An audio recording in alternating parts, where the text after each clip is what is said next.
অসম বিধানসভাৰ মজিয়াত আজি জুবিন গাৰ্গৰ মৃত্যুৰ পিছত সি ন্যায় প্ৰসংগক লৈ উত্তপ্ত হৈ পৰিল। অসম বিধানসভা বুলি ক'লে অসম বিধানসভাৰ শীতকালীন অধিৱেশন আৰম্ভ হোৱাৰ লগে লগে আজিৰ দিনটোতো সেই একেই সৰব ৰূপত দেখিবলৈ পোৱা গ'ল অখিল গগৈ। শিৱসাগৰ সমষ্টিৰ বিধায়ক অখিল গগৈ অসম বিধানসভাত কেনেদৰে দুৰ্দান্ত হৈ পৰে, নিজৰ বক্তব্যৰ জৰিয়তে অখিল গগৈ কেনেদৰে অসম বিধানসভাৰ প্ৰতিটো মুহূৰ্তত অসম বিধানসভাত কেনেদৰে সৰব হৈ থাকে সেয়া সকলোৱে জানে। জুবিন গাৰ্গৰ ন্যায় প্ৰসংগ উত্থাপন কৰি অখিল গগৈ আৰম্ভ কৰিলে প্ৰথমে প্ৰতিবাদ বিধানসভাৰ চৌহদত, আৰু তাৰ পিছত সৰব হৈ পৰিল জুবিন গাৰ্গৰ ন্যায়ক লৈ অখিল গগৈ। মুঠৰ ওপৰত অসম বিধানসভাৰ শীতকালীন অধিৱেশনৰ প্ৰথম দিনটোত আকৌ এবাৰ চৰ্চাৰ কাৰণ হৈ পৰিল শিৱসাগৰ সমষ্টিৰ বিধায়ক অখিল গগৈ। আমাৰ মাননীয় মুখ্যমন্ত্ৰী অধ্যক্ষ ডাঙৰীয়াৰ জৰিয়তে মাননীয় মুখ্যমন্ত্ৰী ডাঙৰীয়াক ক'ব খোজো যে জুবিনদাৰ মৃত্যু হৈছে ছিংগাপুৰত।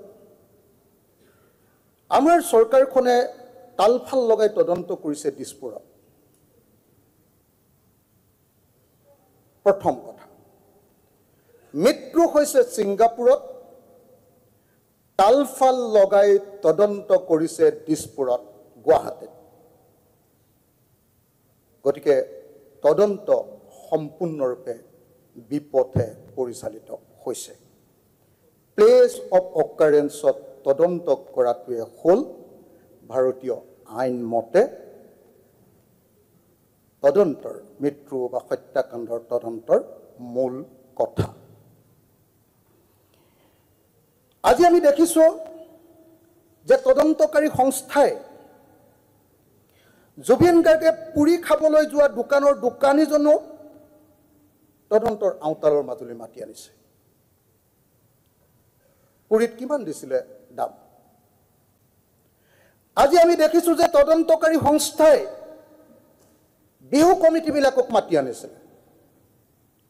বিহু কমিটিয়ে যিমান টকা দিছিলে সিমান টকা জুবিন দাই পাইছিলেনে? ঠিক আছে, মোৰ আপত্তি নাই, আমাৰ আপত্তি নাই সেইটো তদন্ত কৰাত। যদি অৰ্থনৈতিক কেলেংকাৰী হৈছে নিশ্চয় তদন্ত হ'ব লাগে।